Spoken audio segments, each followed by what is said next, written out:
할렐루야. 2025년 3월 30일 이달의 마지막 주일인데요. 오늘도 요한일서 말씀으로 함께 은혜를 나누기를 원합니다.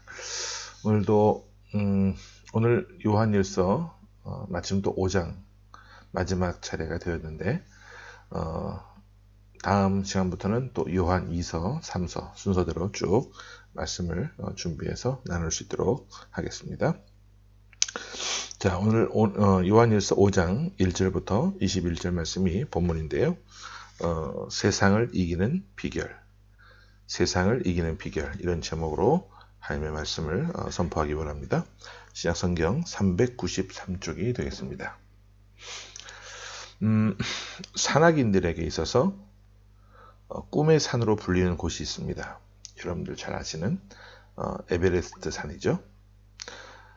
그 에베레스트 산에는 8,000m가 넘는 봉우리가 총 14개, 14좌가 있다고 합니다. 그 14개의 봉우리 각각에는 그곳을 최초로 등장한 사람의 이름이 기록이 되어 있다고 하죠. 전 세계 산악인들은 최초로 에베레스트 그 각 봉우리를 정복한 사람들의 이름을 기억하고 기념합니다. 물론 두 번째로 오른 사람도 있고 세 번째로 오른 사람도 있고 그 후에도 숱한 많은 사람들이 도전해서 그곳에 올랐지만 사람들은 두 번째, 세 번째 그 이후의 이름들을 잘 기억하지는 못해요. 왜냐하면 최초의 기록에 대한 중요성을 알기 때문이죠. 사람들이 최초라고 하는 것에 대해서 열광하는 이유가 무엇일까요? 그것은 그만큼 맨 처음 오른 사람이 수고했고 고생했기 때문이라고 생각합니다. 누구도 가보지 않은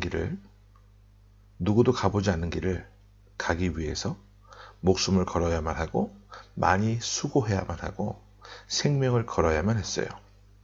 그 사람 덕분에 그 사람이 산을 정복하면서 남겨둔 그 기록들, 자료들로 인해서 다음 사람들이 정복할 때는 한결 더 수월한 그런 모습들을 갖게 됩니다.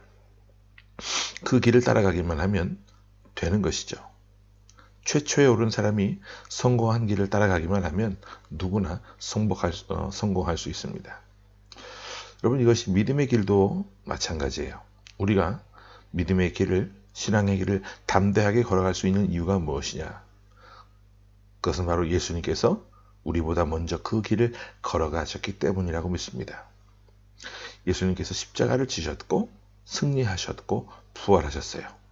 그래서 우리는 누구나 주님 가신 길을 따라가기만 하면 믿음의 여정에서 승리할 수 있게 되는 것이죠. 사도 요한은 이 믿음을 주님을 따르는 것이라고 말씀합니다. 이미 이겨둔 싸움인데 주님께서 가신 그 승리의 길을 따라가는 것을 믿음으로 정의하고 있어요. 그러면 본문 5절 말씀부터 함께 말씀을 봅니다. 자, 시작. 예수께서 하나님의 아들이심을 믿는 자가 아니면 세상을 이기는 자가 누구냐? 이 말씀을 다시 보면 세상을 이기고 승리하는 자가 되기 위해서는 예수님께서 하나님의 아들 되심을 믿기만 하면 된다는 뜻이기도 합니다. 예수께서 하나님의 아들로서 이 땅에서 걸어가신 그 길을 따라가는 사람은 승리자의 삶을 살 수 있게 된다는 거예요. 사람들은 요즘같이 악한 세상을 살아가기가 어렵다라고 말들 합니다. 믿음 생활하기가 훨씬 더 예전에 비해서 어려워졌고 신앙생활을 하는 것이 힘겨워질 때가 있다라고 이야기하는 사람들이 있어요. 하지만 예수님께서 이 땅에 오셨을 때보다 어렵지 않아요. 예수님이 이 땅에 오셨을 때 세속 권력은 로마였습니다. 로마는 역사상 가장 강한 제국이었어요. 그 강한 로마가 팔레스타인을 통치하고 있었고 그 한가운데 예수님께서 오셨습니다. 예수님은 로마의 식민지 치하에서 가장 가난한 사람들이 모여 사는 그 갈릴리에서 성장하시고 또 복음을 전하셨어요. 예수님께서 이 땅에 오실 때 종교 권력은 유대 종교 지도자들이 잡고 있었습니다. 유대 종교 지도자들은 기득권을 지키기 위해서라면 세속 권력과 결탁을 했어요. 세속 권력과 종교 권력, 이 두 종류의 권력이 결탁해서 예수 그리스도를 십자가에 못 박았던 것이죠. 예수님은 스스로 유대인의 왕이라고 말씀하셨지만 로마는 예수님을 인정하지 않았고 십자가에 못 박았습니다. 종교 권력을 가지고 있었던 유대 종교 지도자들은 기득권을 누리기 위해서라면 예수님을 세속 권력에 고발하는 것도 주저하지 않았어요. 하지만 예수님은 이런 세속 권력과 종교 권력을 이겨내셨습니다. 예수님이 그들을 이긴 힘은 무력이 아니라 사랑이었습니다. 예수님께서 종교 권력을 이긴 힘은 거룩이었습니다.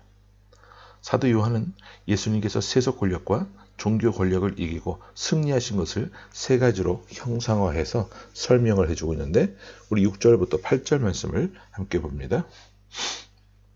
자, 시작. 이는 물과 피로 임하신 이시니 곧 예수 그리스도시라. 물로만 아니요 물과 피로 임하셨고 증언하는 이는 성령이시니 성령은 진리니라. 증언하는 이가 셋이니 성령과 물과 피라. 또한 이 셋은 합하여 하나이니라.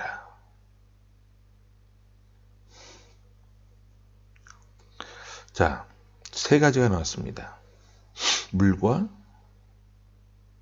피와 성령. 그럼 제일 먼저 나왔던 물은 무엇일까요? 물은 어디서부터 어디로 흐릅니까? 위에서 아래로 흐르죠. 무엇을 뜻합니까? 네, 바로 겸손을 뜻합니다. 예수님께서 공생의 사역을 시작하실 때에 세례 요한에게 세례를 받으셨죠. 요단강에서 세례를 받으시고 올라오실 때 성령이 비둘기같이 임하셨고 하늘에서 음성이 들리기를 이는 내 사랑하는 아들이요 내 기뻐하는 자라 말씀하십니다. 하나님과 성령님께서 왜 이렇게 예수님의 세례를 기뻐하셨을까? 그것은 주님이 겸손하셨기 때문에 그래요. 예수님은 죄가 없으시기 때문에 세례를 받으실 이유가 전혀 없으셨죠. 그런데 죄가 없으셨던 그 하나님의 아들 예수 그리스도께서는 사람에게 세례를 받으셨습니다. 바로 이것이 겸손이라는 거예요. 예수님께서 세상을 이기신 첫 번째 이유는 바로 겸손이다. 두 번째는 피입니다. 피는 무엇을 말하느냐? 예수 그리스도의 사랑을 말하죠.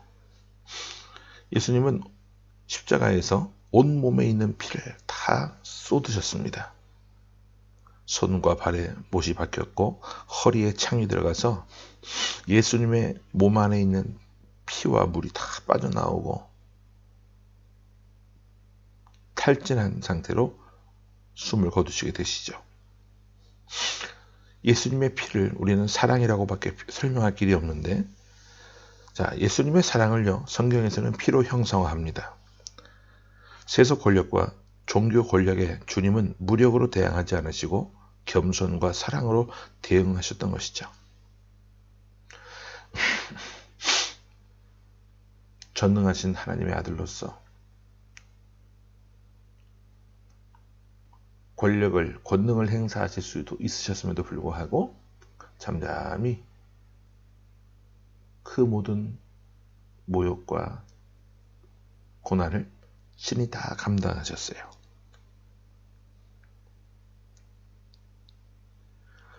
또 한 가지가 나옵니다. 바로 성령인데 성령은 무엇을 말할까요? 예수님의 사역 시작부터 승천하실 때까지 주님은 항상 성령과 동행하셨습니다. 마귀에게 사탄에게 이끌려서 시험을 받으실 때에도 성령님은 예수님을 광야로 몰아가셨죠. 예수님은 공생의 3년 내내 성령과 동행하셨습니다. 어떤 세속 권력의 위협에도 종교 권력의 협박에도 주님이 자신을 지킬 수 있었던 것은 거룩한 성령과 함께 동행하셨기 때문에 가능했었다라는 것이죠. 그러므로 우리도 예수 그리스도께서 걸어가셨던 그 겸손과 사랑과 성령을 덧입게 된다면 우리도 역시 세상을 이길 수 있습니다. 우리는 이 세상이 너무 험하고 악하다고 핑계를 댑니다. 하지만 우리는 이제 핑계할 길이 없어요. 왜냐하면 예수님께서 물과 피와 성령, 겸손과 사랑과 거룩하심으로 세상을 이겨내신 길을 보여주셨기 때문에 그렇습니다. 우리도 겸손하게 사랑으로 성령과 함께 이 악한 세상을 살아나가면서 이겨내는 모습이 있어야 될 줄로 믿습니다. 사도 요한은 그런 이들에게 주시는 하나님의 특권과 축복에 관한 말씀을 주고 있는데, 이어서 우리 계속해서 14절 말씀을 또 15절 보고 정리합니다. 시작. 그를 향하여 우리가 가진 바 담대함이 이것이니 그의 뜻대로 무엇을 구하면 들으심이라. 우리가 무엇이든지 구하는 바를 들으시는 줄을 안즉 우리가 그에게 구한 그것을 얻은 줄을 또한 아느니라. 자, 구하는 자에게 다 응답하신다는 말씀으로 이것은 예수님을 따르는 자에게만 주어지는 특권을 말합니다. 이 특권은 아무에게나 쉽게 던져 주어지는 것이 아니에요. 예수님을 따르는 자들에게만, 악한 세상을 대하여 승리하기를 원하는 자들에게만 주시는 하나님의 크고 귀한 선물이라는 겁니다. 이 귀한 선물이 우리에게 부어지고 주어졌기 때문에 물과 피와 성령을 덧입고 승리의 길을 걸어갈 수 있는 참된 믿음의 백성들이 되어야 될 줄로 믿습니다. 사순절 기간인데 주님의 자녀답게 주님과 함께 동행하며 물과 피와 성령의 능력으로 이 험한 세상을 이기는 그런 귀한 복된 삶의 모습이 우리의 모습이 되기를 원합니다. 한 가지 정리해서 말씀도 드리고 싶은 것은, 예수님께서 복음을 전하실 때 종교 권력과 또 세속 권력이 결합해서 정말 복음을 전하는 것이 쉽지 않았던 그런 시대였어요. 환경적으로, 상황적으로. 공산권 국가에서 사역하는 분들을 보게 되면 동남아 쪽에 베트남이나 캄보디아 쪽을 보면 중국보다는 사역하기가 조금 더 훨씬 더 수월한 것을 보게 됩니다. 같은 공산권인데도 이런 차이가 있어요. 그런데 이거 중국은 어떠합니까? 많은 부분에서 개방을 했고 또 개혁을 이루고 있다라고 이야기하지만 신앙에 관련된 것만큼은 아직도 철저하게 폐쇄적이고 문을 닫고 있습니다.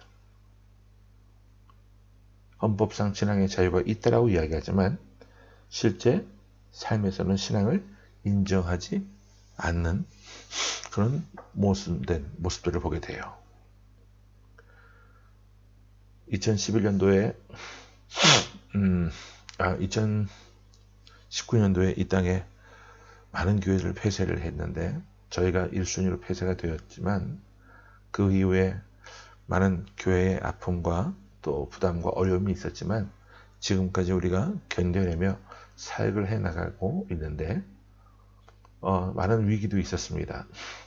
근데 그 위기들을 잘 극복하고 지혜롭게 잘 견뎌낼 수 있는 힘을 우리 주님이 주셨어요. 교회를 폐쇄하고 나서 한 장소로 몰아넣겠다는 그 건물이 있었는데 그 건물이 흐지부지 상태로 지금 수년째 방치가 되다가 올해 하반기부터 장식을 하고 남아있는 공식적으로 폐쇄가 되지 않았던 4교회를 그곳에 몰아넣겠다라는 이야기가 다시 또 나오고 있습니다. 그렇게 되면 그 장소에 이미 폐쇄된 교회들은 들어갈 수가 없기 때문에 이렇게 저렇게 모임을 지속하고 있는 교회들에게 또 어려움이 찾아올 가능성이 농후합니다. 여러분들 이런 상황에 놓여 있는데 위에서 기도해 주셔서 어떤 형편에 있든지 간에 하나님의 그 사역을, 하나님이 주신 사명을 놓지 않고 잘 감당할 수 있는 이 땅에 남은 교회들, 우리 또 행복플러스 교회가 될 수 있도록 위에서 기도해 주시기를 부탁드립니다. 함께 기도합니다. 할렐루야. 거룩하신 아버지 하나님 감사합니다. 오늘 요한일서 5장 마지막 말씀을 통해서 우리가 어떻게 하면 주님의 자녀답게 주님과 함께 동행하며 살 수 있는지를 한번 심도 있게 생각할 수 있는 기회를 주셨는데, 하나님 세상을 이길 수 있는 그 귀한 비결을 상속받은 자답게 아름답게 그 고난을 행사할 수 있고 누릴 수 있는 그런 귀한 삶이 되게 하여 주옵소서. 물과 피와 성령의 능력으로 살아가기를 원합니다. 겸손케 하시고 그리스도의 심장으로 모든 것들을 품에 안고 사랑해낼 수 있는 삶이 되게 하시고, 성령의 거룩한 능력으로 하나님 어두운 구석을 밝히며 빛된 사명을 잘 감당해낼 수 있는 저희들이 되게 하여 주옵소서. 주님 자녀로 말미암아 주님의 자녀로 살아가면서 귀한 은혜를 우리가 받아 누리고 살아가고 있는데, 우리의 삶이 다하는 그날까지 승리의 길을 걸을 수 있도록 하나님 끝까지 우리의 손을 붙잡아 주옵소서. 살아계신 예수 그리스도 이름으로 감사하며 간절히 기도하옵나이다.